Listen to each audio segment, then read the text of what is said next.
sahabat Jenny yang terkasih, umat beriman yang terkasih di dalam Tuhan Yesus.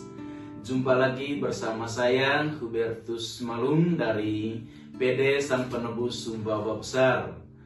Pada hari ini saya akan membawakan renungan dengan tema Jangan Gelisah dan Gentar, tetapi Percayalah, yang diinspirasi oleh Injil Yohanes bab 14 ayat 27 sampai dengan 31. Sahabat-sahabat yang terkasih di dalam Tuhan, hari ini kita kembali disegarkan dengan embun sabda dari Injil Yohanes. Inilah sabda peneguhan Yesus untuk para muridnya menjelang penyiksaan salib hingga ia wafat di Bukit Golgota.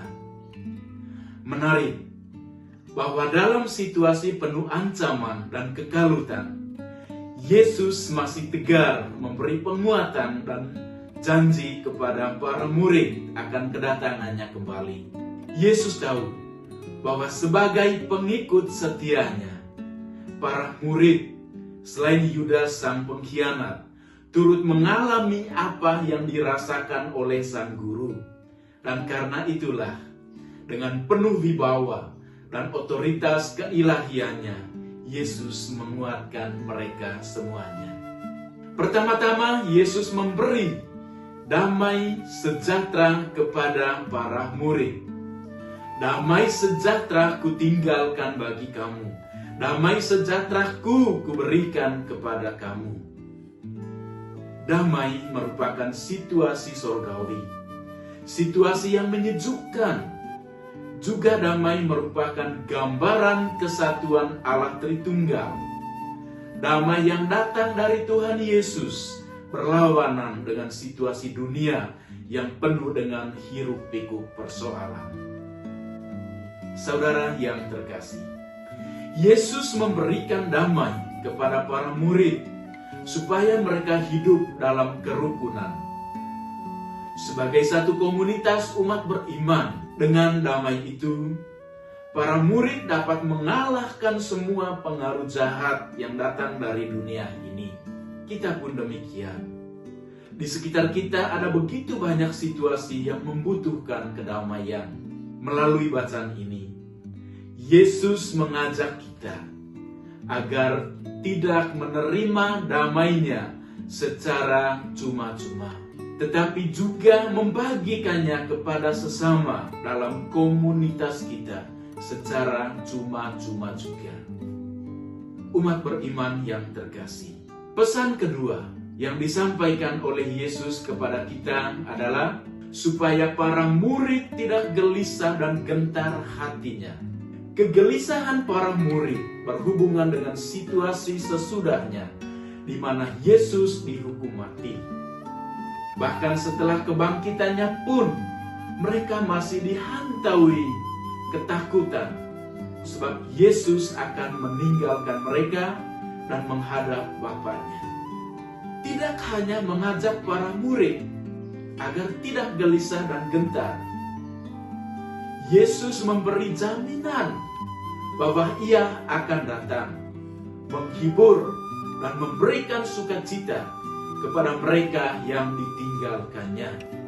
Melalui Roh Kuduslah, Tuhan menggenapi janjinya. Roh Kudus akan memberikan kekuatan dan keteguhan agar para murid tidak gentar dalam bersaksi tentang kerajaan Bapa dan tentang cinta kasih yang datang dari Yesus sendiri. Sebagai manusia biasa, kita pun tidak bisa lepas dari rasa cemas, dari rasa gelisah. Kita sering menghadapi banyak persoalan, dan itulah sumber kecemasan kita. Namun Tuhan tidak pernah mewariskan sikap putus asa kepada umat-Nya. Ia telah mengajarkan kita untuk kuat dan tegar, sebab Ia bersama kita, meringankan segala perkara hidup kita. Hanya satu yang Tuhan Yesus minta dari kita, saudara. Apa itu? Percayalah. Tuhan mengajak kita untuk membuka hati terhadap karya Roh Kudus. Percayalah. Buka hati. maka kita akan menemukan karya Tuhan di dalam hidup kita. Saudara yang terkasih, Tuhan Yesus bersabda, penguasa dunia akan datang, tetapi ia tidak memiliki kuasa melebihi kuasa Yesus. Inilah penegasan akan otoritas dan kekuasaannya. Penguasa dunia yang dimaksudkan Yesus adalah kekuatan-kekuatan jahat yang hadir dalam rupa maut, permusuhan, godaan-godaan, juga dosa-dosa kita.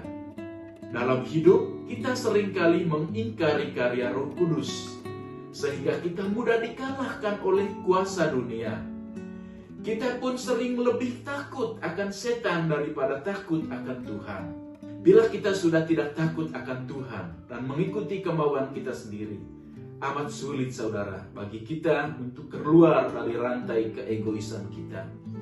Kita menjadi tidak peduli lagi terhadap Tuhan dan sesama.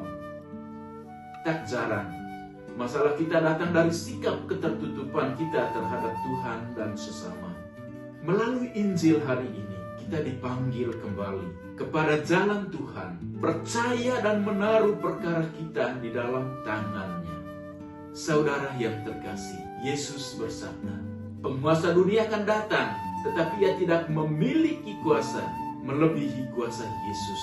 Saya tegaskan kembali. Akhirnya, Yesus mengajak para murid dan kita semua untuk bersaksi dan mewartakan kerajaan Bapa-Nya. Bangunlah, mari kita pergi dari sini. Ajakan ini tidak semata bersifat retoris belaka, tetapi juga mengandung eskatologis. Tuhan mengajak kita untuk bangkit dari ketakutan dan kecemasan kita. Tuhan Yesus mengajak kita untuk bangkit dari zona nyaman kita dan masuk ke dalam medan pewartaan. Berembara bersama Dia, membagikan terang kasih-Nya dalam Israel kita masing-masing, yaitu di dalam keluarga, lingkungan, KBG, paroki kita, di dalam komunitas kita. Saudara yang terkasih, mari kita bersiara bersama Dia, Sang Guru kita, menuju ke rumah Bapa. Kehidupan kita saat ini merupakan jalan sekaligus persiapan menuju rumah Bapa yang kekal. Saudara yang terkasih, mari persiapkan pundi-pundi kita, persiapkan amal kita masing-masing, tekun beriman dan menjalankan tugas kita di dunia ini sebagai pembawa damai kepada sesama, agar kelak dengan penuh sukacita masuk ke dalam kebahagiaan bersama Dia. Jangan takut dan jangan gentar hati, tetapi percayalah. Tuhan memberkati kita semua.